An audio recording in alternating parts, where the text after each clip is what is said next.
vamos a hacer un comentario muy sumario de la Iglesia de San Pablo. La Iglesia es la pieza fundamental del convento de los dominicos que empieza con su establecimiento en 1276, dedicada a San Pablo porque es el padre de los predicadores, al igual que varios de los conventos,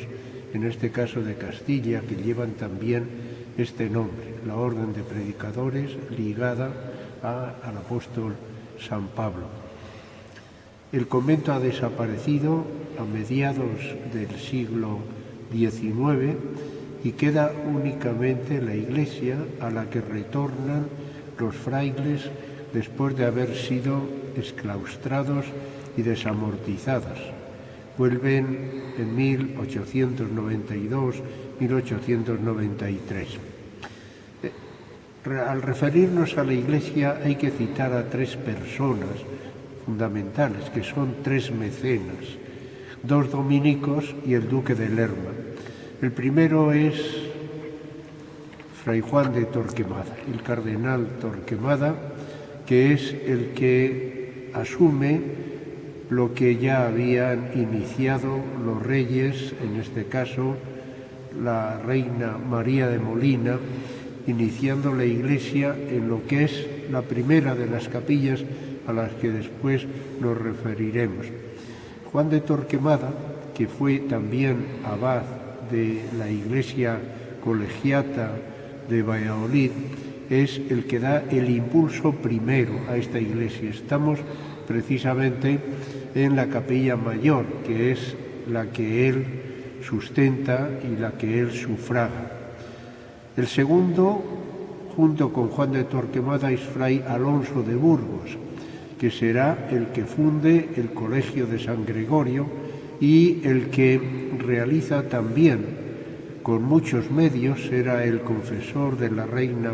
Isabel la Católica y tenía muchos medios económicos, y hace el comienzo de la grandiosa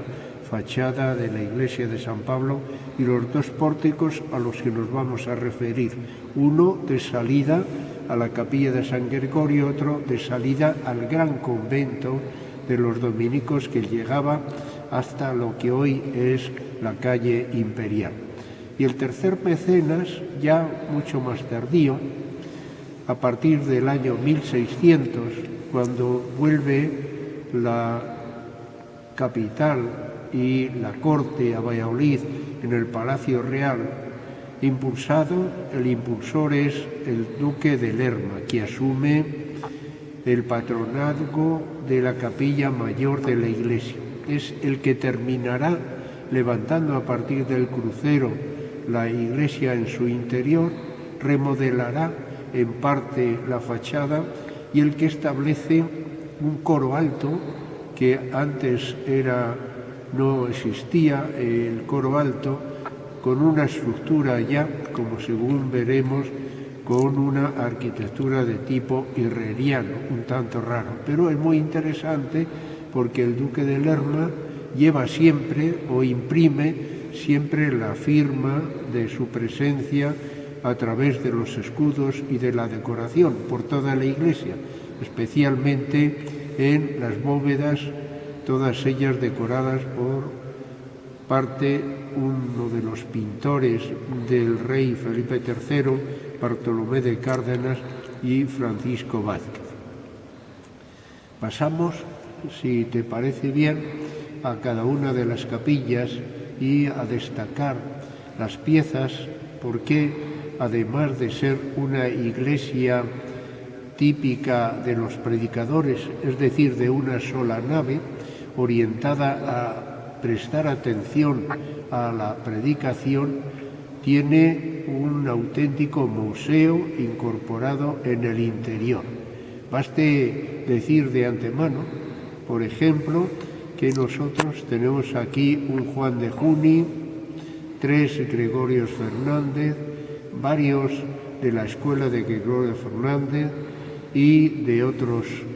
arquitectos, de otros escultores y pintores como Diego Valentín, día al que después nos referiremos. Desde ese punto de vista ornamental, de lo que se puede visitar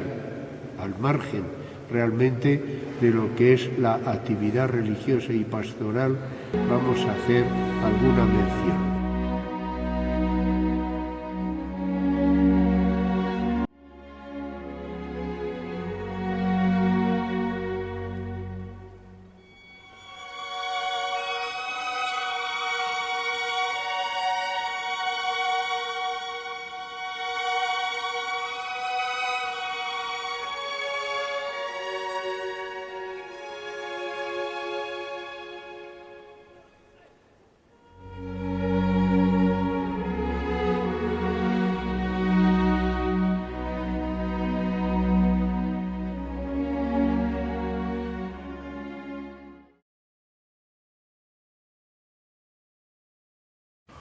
Esta es una capilla dedicada a Santo Tomás de Aquino,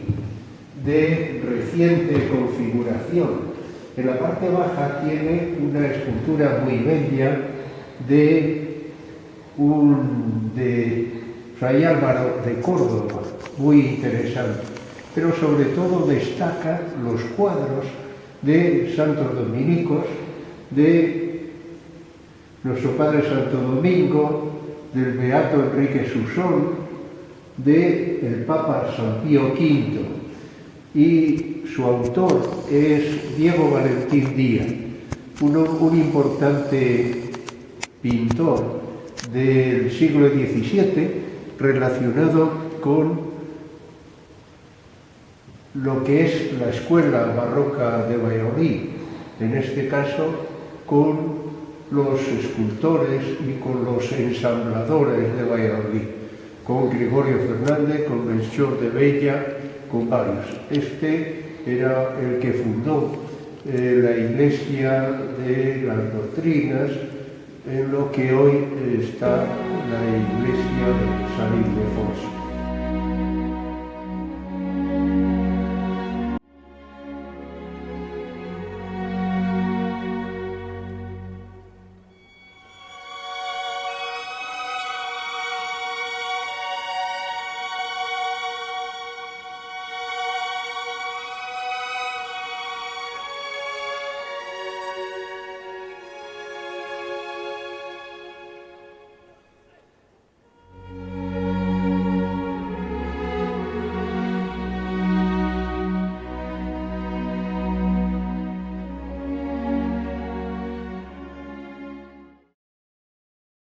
Ante un retablo muy interesante de estilo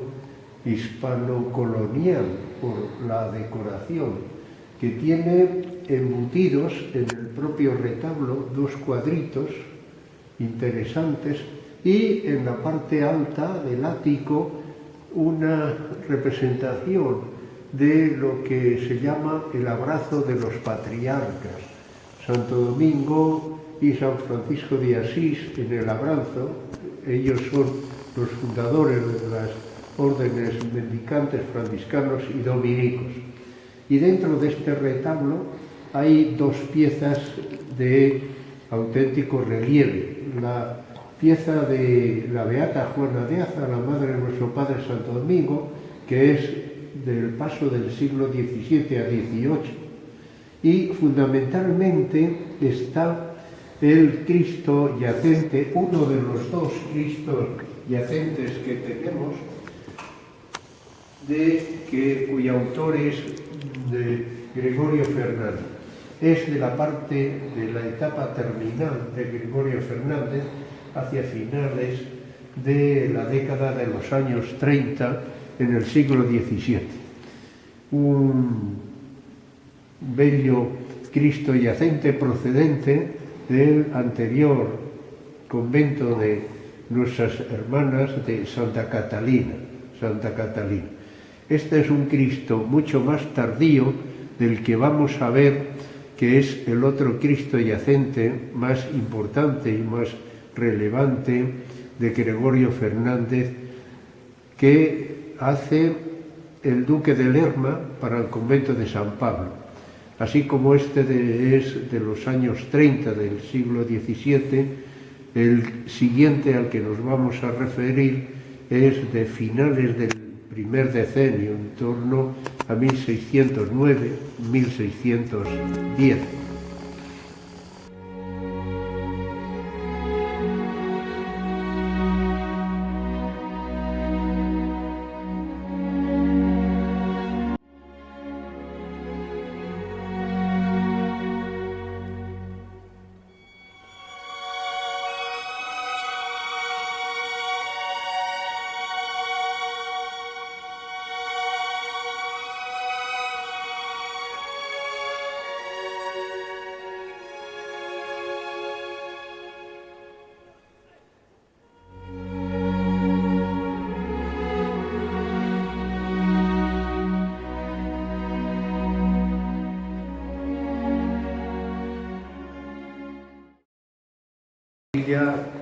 Tiene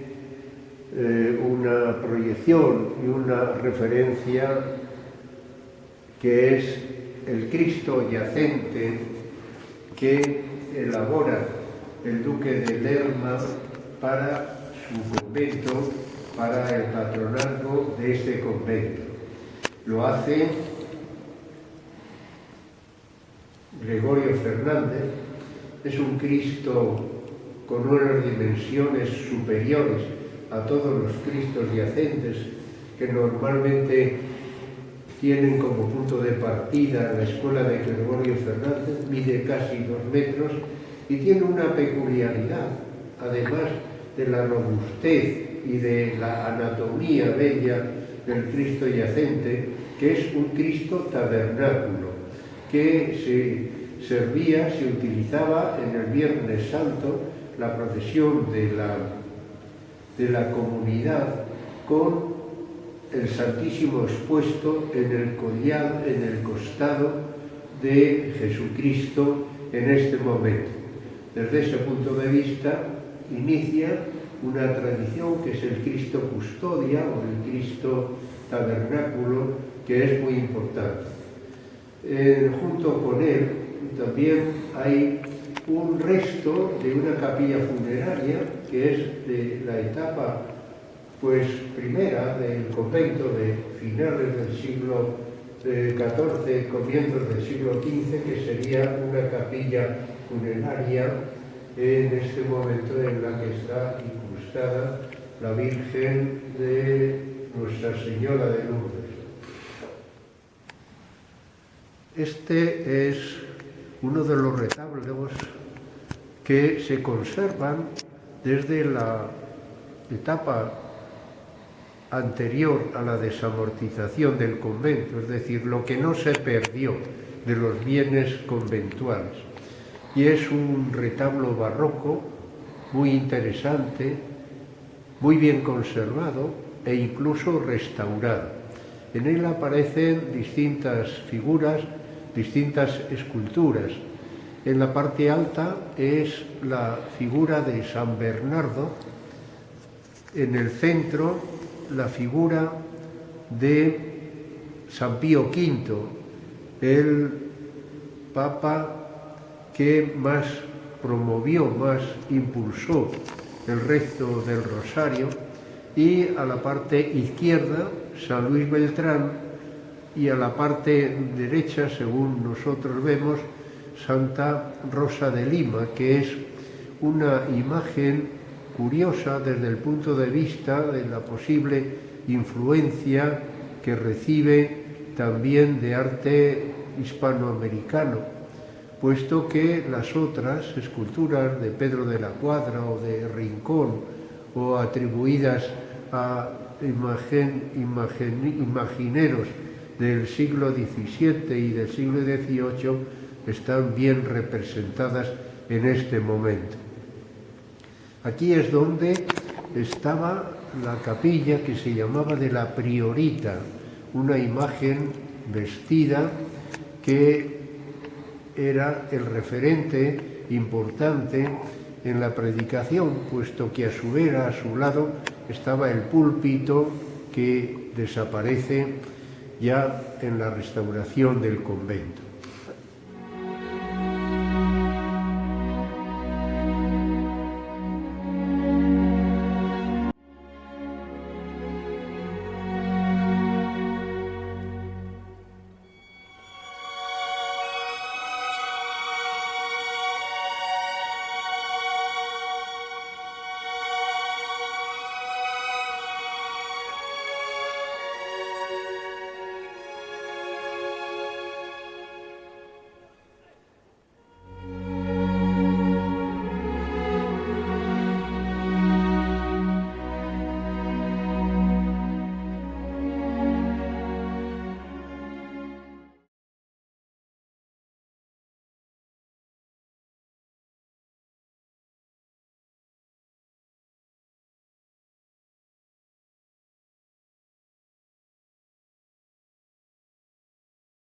este retablillo que el siguiente son retablos que están documentados a principios del siglo XX, es decir, a los pocos meses o pocos años en que vuelven los dominicos cuando termina el siglo XIX. Es un retablo de escaso valor, pero sí tiene relieve, tiene importancia la imagen de Santa Catalina de Siena, en este caso siempre con la representación que se reitera en distintas imágenes de esta iglesia de la Virgen Santa Catalina de Siena teniendo en su mano el corazón. Es más importante la imagen siguiente, que es la de San Vicente Ferrer, en el retablo barroco, pero de comienzos de finales del siglo XIX, comienzos del XX, la imagen es interesante, es del siglo XVII. San Vicente Ferrer era un santo dominico, pues muy importante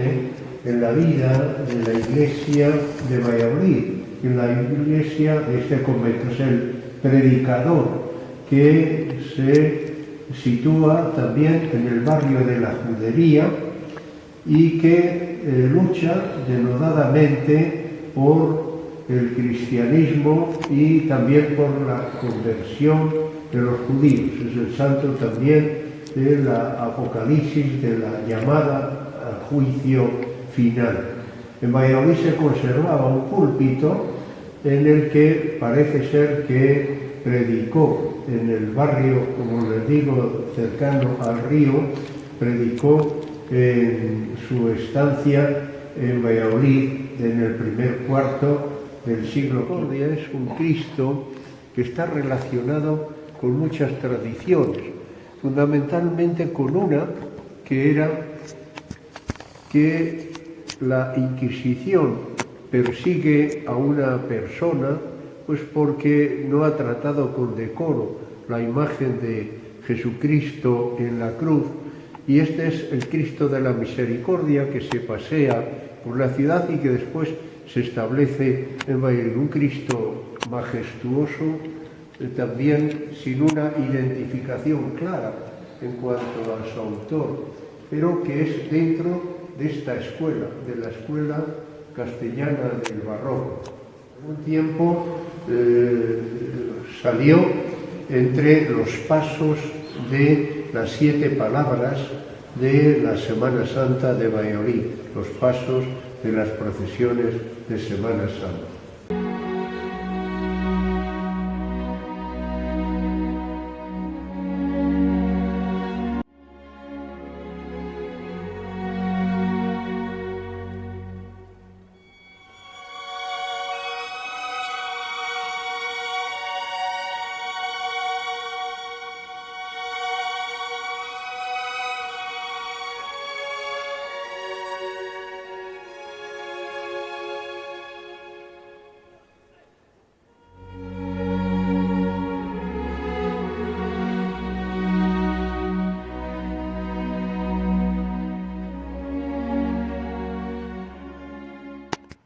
El Cristo es un Cristo, una escultura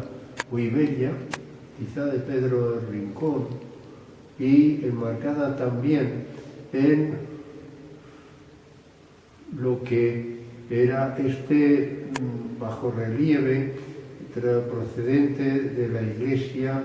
del monasterio de Santa Catalina de Siena, que se ha aprovechado en este momento. Tiene mayor relieve, en este caso, el retablillo rococó, en este caso totalmente rehabilitado y restaurado, dedicado a San Alberto Magno, que es uno de los pocos retablos de este gran maestro, el maestro de Santo Tomás de Aquino, el patrono de los científicos, y también se conserva en esta misma capilla, en la nueva reimplantación de las imágenes,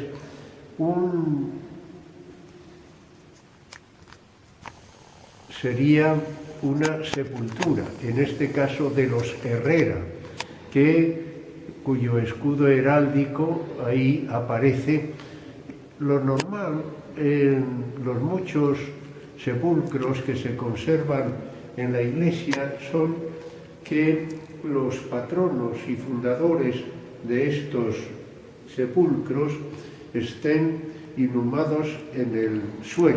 suelo. Bueno, pues en este caso hay un par de capillas, la de esta y la de los Duero, que tenían también sus esculturas y que estaban realzadas, que en este caso únicamente queda la imagen o la memoria de las calderas, que es el emblema de los Herrera.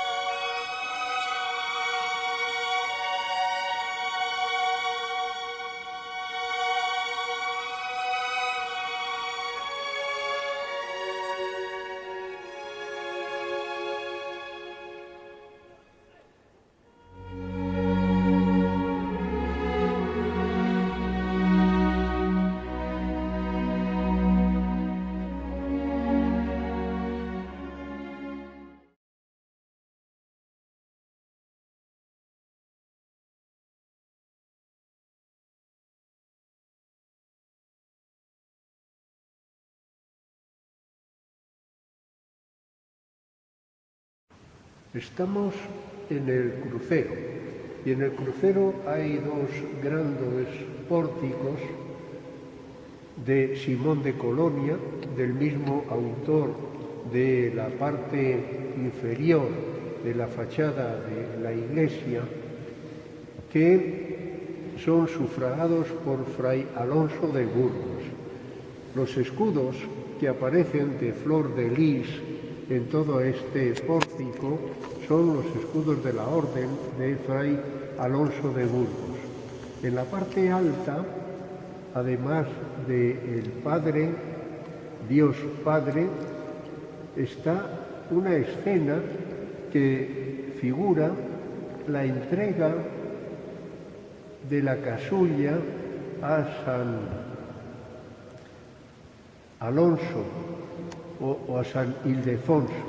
y está arrodillado y con las vestiduras episcopales y pontificales Fray Alonso de Burgos. Es interesante porque Alonso de Burgos lo que quiere, como luego hará su sucesor, el duque de Lerma, es realzar y firmar su presencia como patrono y como mecenas en este convento. Y entonces lo que hace es dedicar a el que era su nombre, Ildefonso Alonso, esa etapa. Es un gran retablo con la presencia, con la ornamentación de varias figuras dominicas, algunas de ellas desaparecidas, pero grandes figuras o figuras medianas, que era el paso a la capilla de San Gregorio, que únicamente se mantiene firme incluso cuando ya se establece el Colegio de San Gregorio, y que se clausura sino en una fecha concreta, en 1932. Ahí es donde se ha puesto un cuadro que ha estado también expuesta en una de las etapas de las edades del hombre, este cuadro, que es la vocación de los apóstoles, cuyo autor es Bartolomé de Cárdenas, el pintor del rey Felipe III, que acompaña al monarca precisamente cuando se traslada a la corte a Valladolid y se instala en el Palacio Real. En el otro lado, la misma presencia y con el mismo mecenazgo es Alonso de Burgos, el que concede, el que sufraga la obra de Simón de Colonia, es un portalón más no tan destacado, no tan solemne como el anterior, pero sigue manteniendo lo mismo, sus escudos con los ángeles tenantes el escudo, una flor en este caso de lis, y con una peculiaridad, un arco conopial en el que se embuten otros escudos posteriores de la familia de los Martín Duero. Son dos escudos posteriores a 1630, pero que dicen o mencionan el sepulcro que tenían los Duero aquí. Es esta portada el paso al gran convento en el que también se juegan, por decirlo de algún modo, sus dineros Fray Alonso de Burgos, pero también otros dominicos como son priores del convento en la etapa siguiente, porque el convento comienza con un plano de un solo piso y después se levanta a un segundo piso ya con la ayuda de Lerma, con la ayuda de la propia comunidad, para dar paso a lo que es el coro alto donde estaba instalada la sillería de Melchor Bella, una sillería de 110 asientos que se traslada a la Catedral de Valladolid, que es la que está instalada en la Catedral de Valladolid, hacia 1830-1840 en concepto de depósito. Entonces, la comunidad pasaba desde el convento desaparecido por esas dos puertas que siguen teniendo los emblemas del Duque de Lerma a la gran sillería del coro. En este coro alto, además, había dos órganos, uno a la derecha y otro a la izquierda, donde están las barandas, desaparecidos, que se venden, que las vende como bienes la desamortización, y un gran cuadro que representaba el triunfo de la orden, el cuadro llamado de la Gloria, en que la Virgen cobijaba a los dominicos y que tenía en la parte inferior una representación del Duque de Lerma vestido de cardenal, porque era el que lo sufragaba en este momento, de ahí su presencia en ese cuadro de la Gloria, desaparecido y sin tener más datos en este momento. Esta es una incorporación reciente que merece la pena destacar. Es un cuadro dedicado a Santa Rosa de Lima, del discípulo preferido de Bartolomé Murillo, el que llamaban el mulato. Sí se ve los ángeles y las rosas, etcétera, que decoran este cuadro, se percibe también la enorme influencia y la cercanía de la escuela murillesca, en este caso en el cuadro dedicado a Santa Rosa de Lima.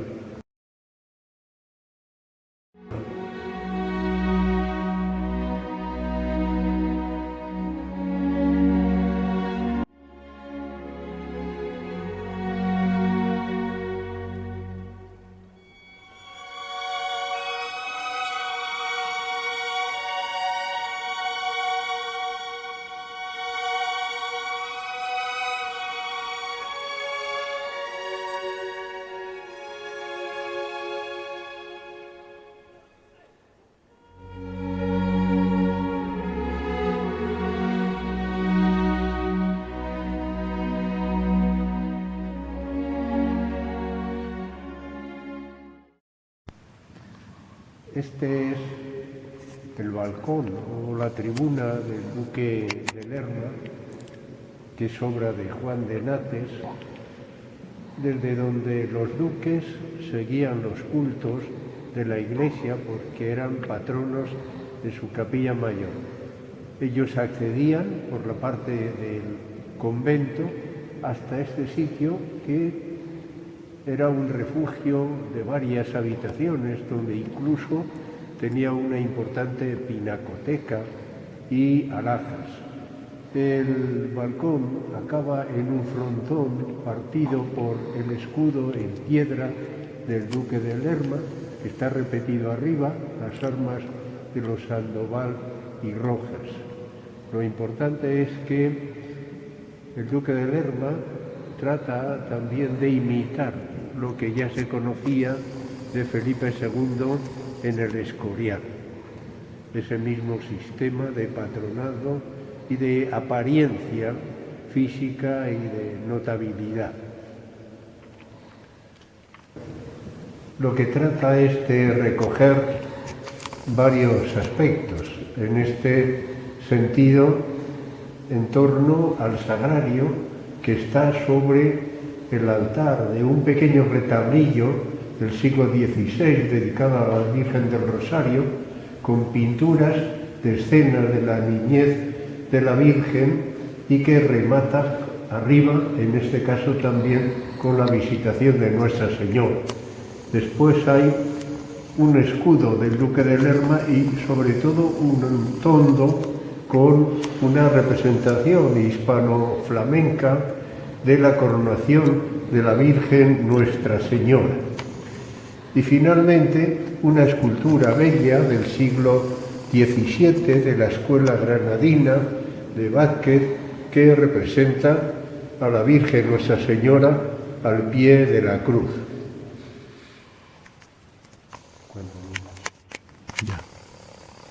Esta es la capilla auxiliar, que es la parte primera de la iglesia, la parte más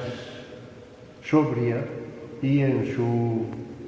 ornamentación y toda la escultura de piedra tiene ese mismo carácter. Recoge distintos escudos de personas que tenían aquí el patronazgo o la fundación de la capilla para su enterramiento en ella. Y en este momento se representan dos escenas o dos factores. Uno de ellos es el cuadro importante del siglo XVI de Vázquez, que representa a San Juan en Patmos, el evangelista. Es el retrato de la expresión de la Apocalipsis. Es un cuadro muy importante porque está rodeado de reliquias gallonadas a lo largo de los lados y del pie de la pedrera.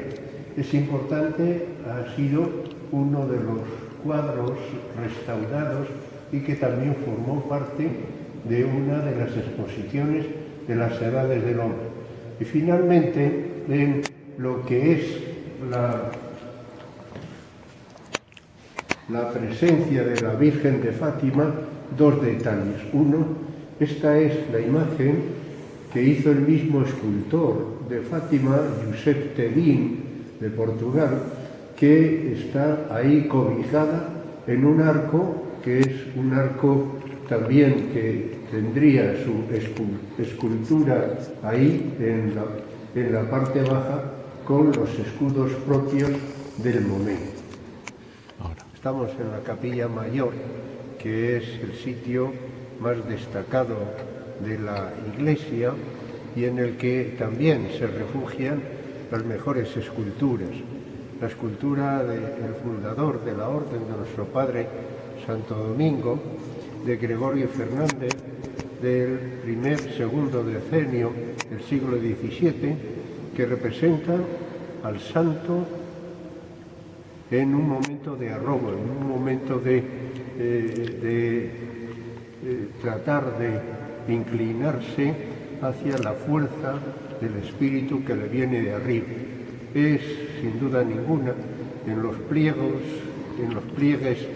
de su vestido, de su hábito y en la expresión de la dureza de los paños, una de las expresiones más claras del barroco que acompaña a Gregorio Fernández. Por otro lado, preside en este momento la Capilla Mayor la escultura de Jesús crucificado de Juan de Junio. Juan de Juni, de la segunda mitad del siglo XVI. El imaginero francés hace esta obra y muy importante para el convento de Santa Catalina, que es donde está enterrado en ese convento, en una de sus capillas. Fue una imagen procesional durante bastantes años en la Semana Santa de Valladolid, luego sustituida por un Cristo nuevo que acompañaba a la cofradía de la Antigua. Y finalmente, junto con las otras esculturas de Diego de Solanes, de santos dominicos, tenemos a la Virgen del Rosario de finales del siglo XIX, que acompaña a los frailes cuando regresan a su convento. Es una escultura también que representa a la Virgen como matrona, con el niño sobre sus piernas y, sin duda ninguna, también una expresión de majestad, una expresión al mismo tiempo de cercanía que atrae también la devoción de los fieles en este momento. Esta Virgen del Rosario fue la que ocupó, hasta que se cayó por el hundimiento de la iglesia, el retablo mayor, el camarín, la parte central del retablo mayor, y era una imagen que todos los años salía de procesión en el día de la Virgen del Rosario, bajando por un sistema de poleas hasta una carroza propia de la Virgen del Rosario, que está identificada, la carroza, como obra de una devota, de Susana Pató de Palmero, una persona de la élite de la alta sociedad de Valladolid y sin duda ninguna también que refleja la donación de todos los devotos de la cofradía, muy importante en la vida conventual de Nuestra Señora del Rosario. En la parte baja ya tenemos en este momento una adaptación, una importación más reciente, recentísima, de la sillería de coro de principios también del siglo XX, que se ha incorporado en este momento procedente del convento de Corpus Christi.